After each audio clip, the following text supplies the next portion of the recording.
We are. Here we are. So hello everyone, and here we are. It's myself and Nadine today, and we're going to be talking about seasonal well-being, aren't we, Nadine? We are, yes. Because we're going into like the hibernation mode now, aren't we? Really are, yes. Two reasons. One, because nature has putting us into hibernation, and the other because Boris has put us into hibernation. There is that, does Boris know something? Maybe Boris thought they all need to hibernate for a bit. So. Exactly. But following nature and actually taking nature's lead is what it's a good thing to do for all of us, isn't it? So, exactly. So we're gonna chat about that, seasonal well-being, what you can do to look after your mental health during this time. And then we're going to have a little chat about oils, crystals, chakras, all of that stuff that is a bit like, what does that all mean? What does it all mean? Yeah, exactly. Yeah. So tell us, what have you been up to in your working life to help people with this, seasonal reset? Now we're going into autumn and winter. Yeah, well, it's something that I do every year and I love. I mean, nature, as I say, always shows us the way. So if we tune in with what's going on naturally, then we know what us as human beings can be doing to help ourselves. So nature supports us. So at the moment, we've got the leaves falling from the trees, which is a sign of them letting go. And it's a time for us to let go. This is naturally a time for us to just let go. And I've got to be honest with you, Lesley, whenever I see the leaves fluttering down, which is so beautiful, isn't it? And the colours and everything, actually, I just feel it's almost ingrained in me now just to go, what am I letting go of? Just let it go. So it's a little mini meditation every time I watch a leaf fall, which is beautiful. And that's mindfulness in the moment, isn't it? So that's a lovely way to look at it. Safety warning here. Please don't do that while you're driving.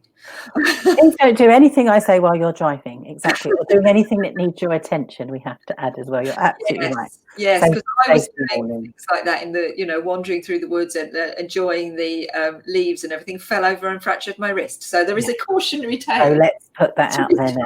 Please look after yourself. Self-care starts with making sure you're safe when you do anything I say. I think that's put it all out there. Good. But it is actually, looking next risk analyst.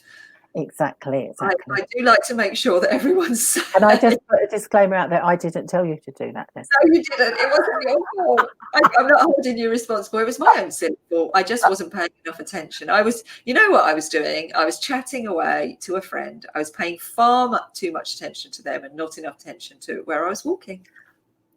This is another thing. I mean, I walk around the woods a lot, as you know, and I've fallen over quite a few times because I trip up because I'm not paying attention. So again, it's the fact of we can't multitask. We're not very good at that, although we think we are. And walking and talking, maybe. So again, just keep it simple. And this is again what nature shows us, one thing at a time. Find a bench. Find a bench if you want to talk and you want to look at your friend and everything. Look at where you're going and look at what you're doing. Observe the leaves. Yeah, exactly. But what, and again, a word of advice, if we're being on our safety talk now, stand still while you do it. That's what I do, actually. I stand still and I take a moment and then walk again, because as I say, I've tripped over in the woods many times. And I thought you were going to say beware of splinters. Well, there is that. The hazards. Who knew nature was so dangerous? Okay. Yeah, and the beautiful colours, though, that are out there. Let's get back on track with the beauty and the joy of nature rather than all the dangers of nature. Exactly. Tuning into the seasons is perfect. And again, the colours lead the way. We're looking at things like, we just finished it really, but pumpkins and squashes and the leaves, the colour of the leaves, the oranges and that kind of thing. So again, that shows us the way of foods that we can be looking at to eat, lovely, beautiful, like pumpkin risotto and soups and things like that, stews and soups.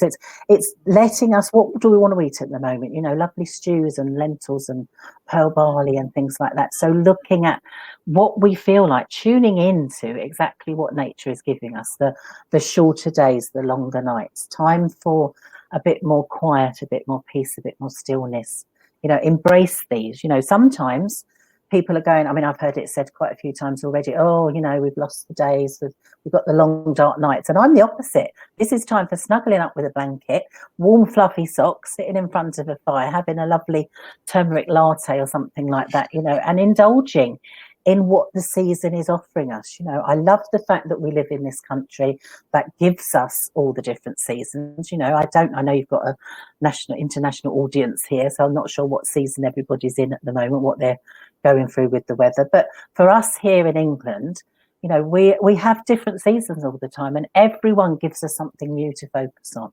So at the moment, the nature is telling us to, I always copy the trees, you know. They're going inwards, they're releasing what they don't need anymore, what no longer serves them. It's going, it's disappearing. You know, we can do the same. And going inwards as well. They are going, all their sap is going inwards, all their nurturing, all their nourishment is going inwards. They're preparing for quiet, still times. And then they're going to be ready for when the spring comes, and they're going to burst into all their beauty again. So we can do the same. Not to be said for that, isn't there? Exactly. And actually we need to be doing that, because if we don't rest a bit in this time, then we're not ready for the burst of energy that comes in spring. You know, we're not ready for it. When people say, and I've said it many a year in the past, I'm not quite ready for this year. I'm not quite ready for it. It's because I haven't rested enough when I had the chance.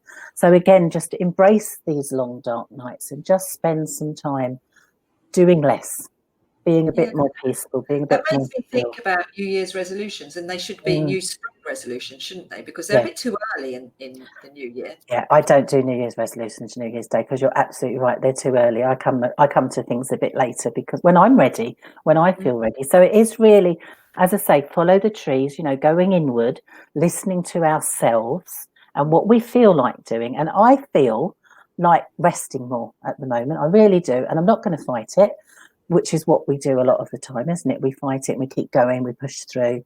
But actually, you know, go with it. And if you feel like a little lazy afternoon because it's got dark early, indulge, do it. This is self-care, this is self-nurturing. It's not doing nothing, it's resting, restoring.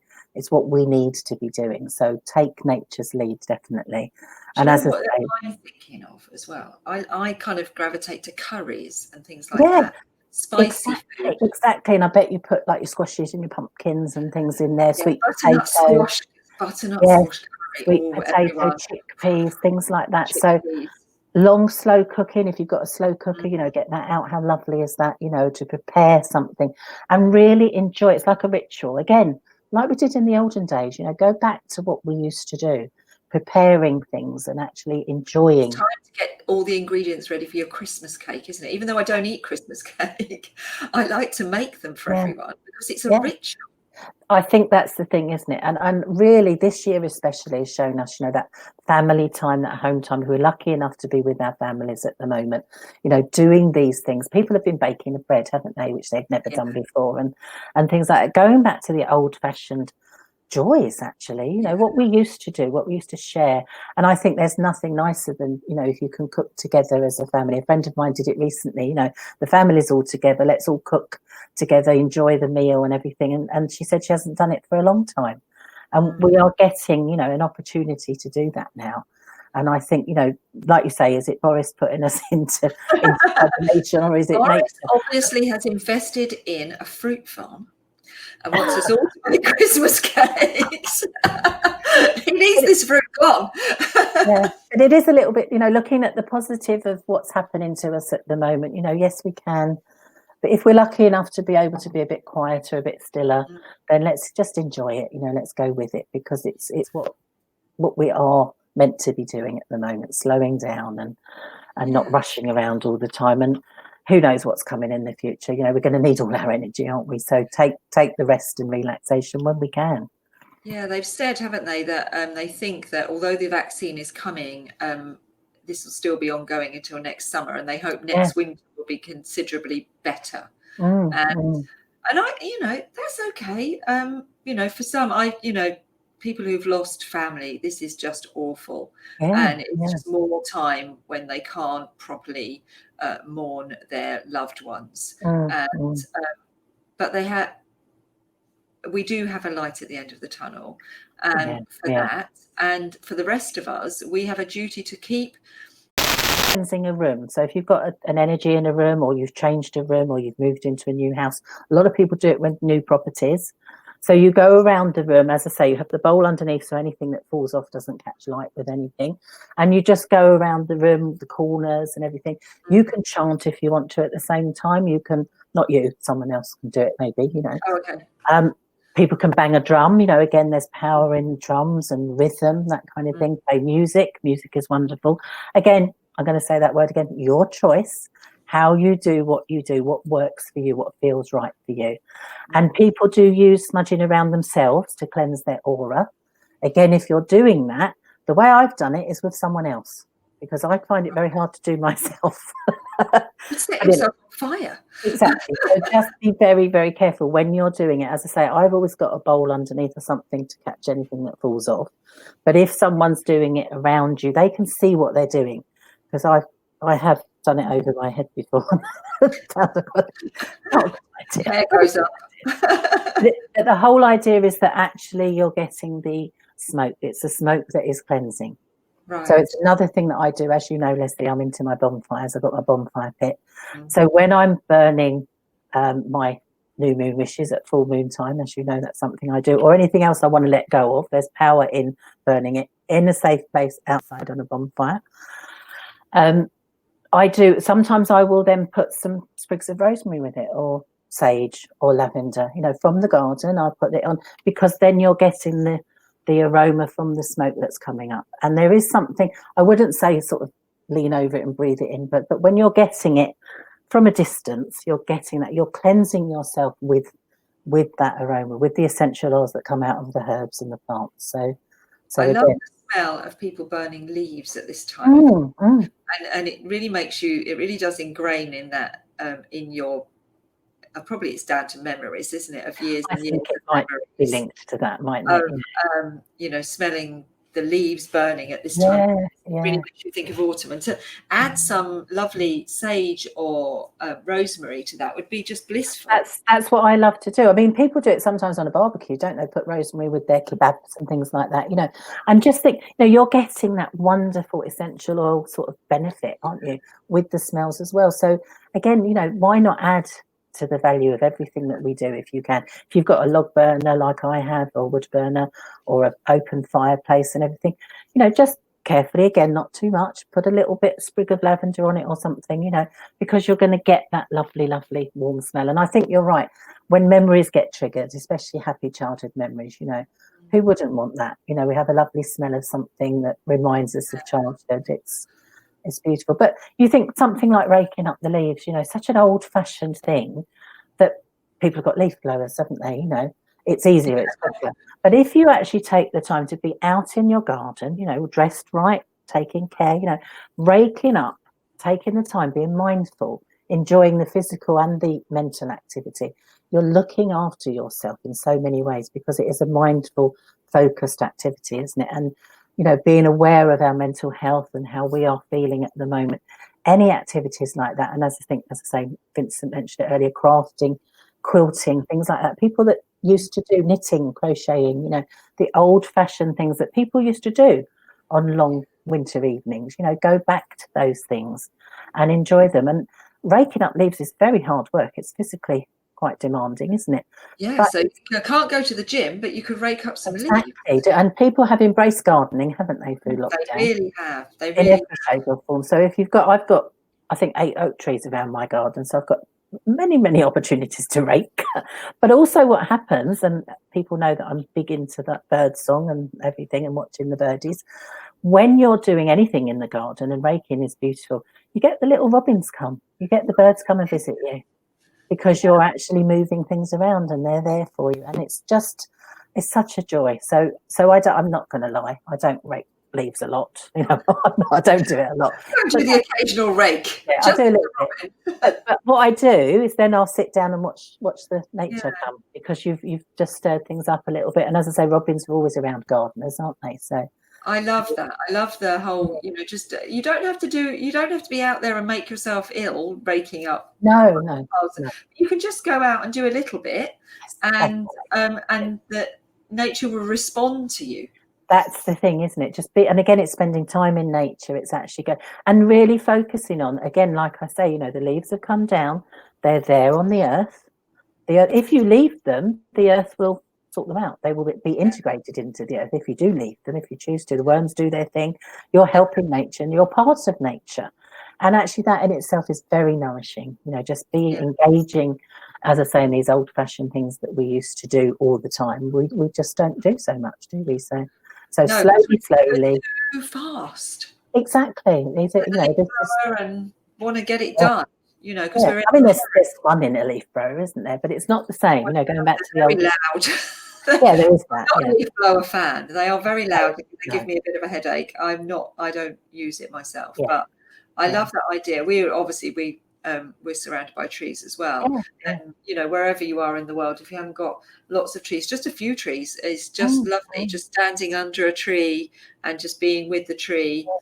It gives you, it drops down lots of really good wellness. This is the thing, isn't it? It's there. It feeds you.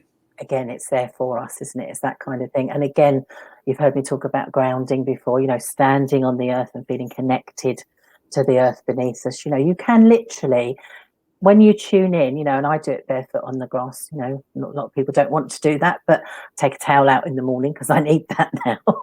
But just connecting and taking a moment, it takes a while sometimes to just tune in and feel the earth's energy beneath you, you know, because it's moving, it's breathing. The vibration is all the time. Yeah, and people say, you know, when you hug a tree, if you actually take a moment and listen, you can feel the energy. You can almost feel the heartbeat, if you like, that kind of thing, you know.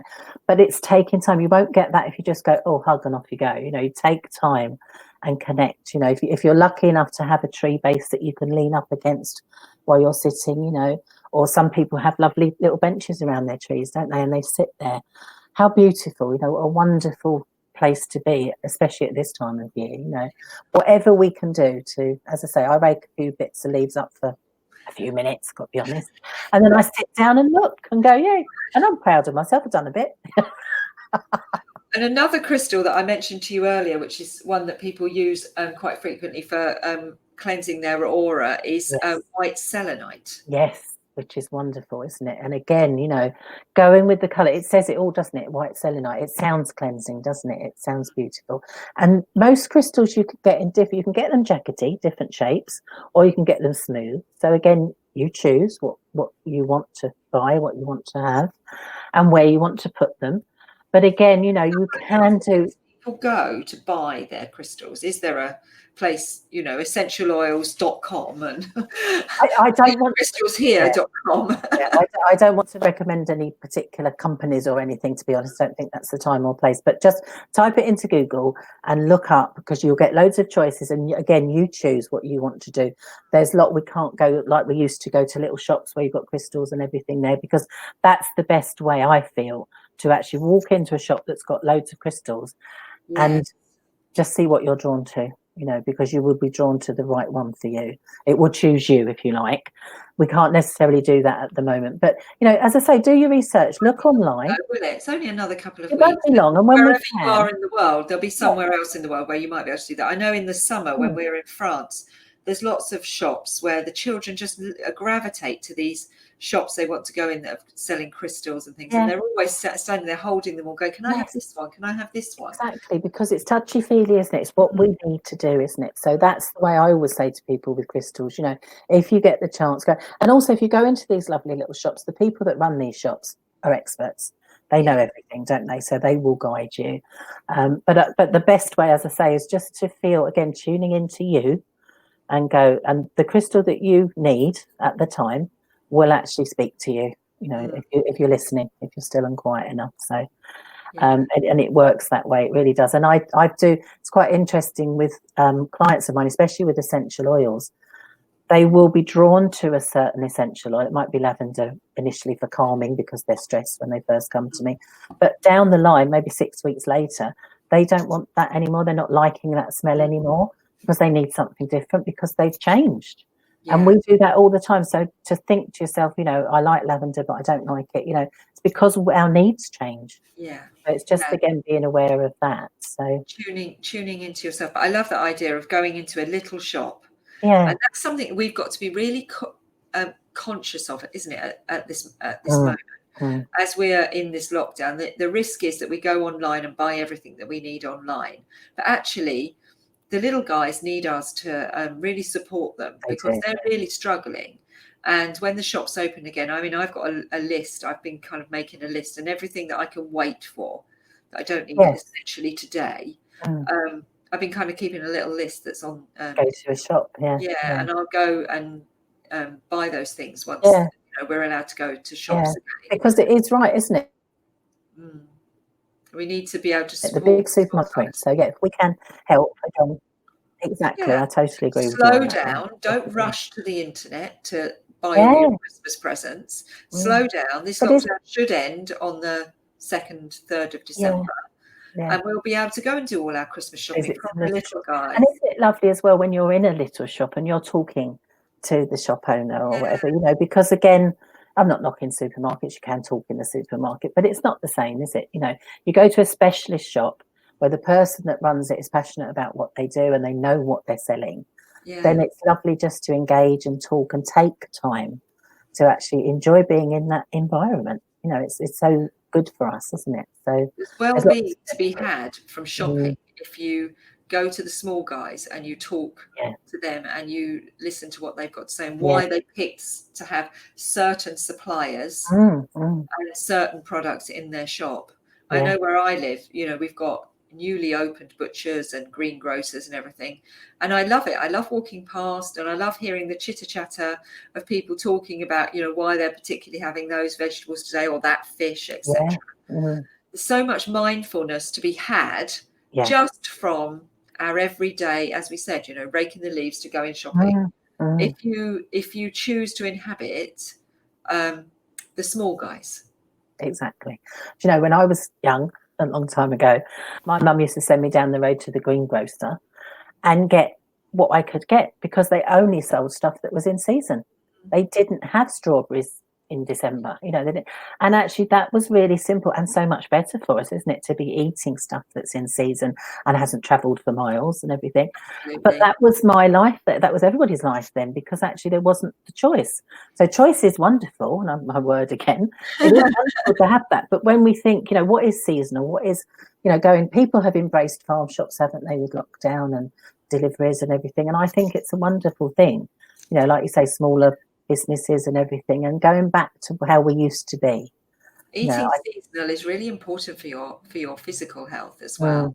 And that's why you say, you know, eating things like sweet potato and squashes, and pumpkin, they're all right for this time of year. That's when they've grown and thrived and they're ready to be eaten. Exactly. And it's good for our bodies to be, like you say, in tune with what we should be eating. And we're coming into winter now when it's ripe for the citrus fruits. So it's like, you're talking about your oranges and your lemons and your traditional, like it was always satsumas at Christmas for me, you know.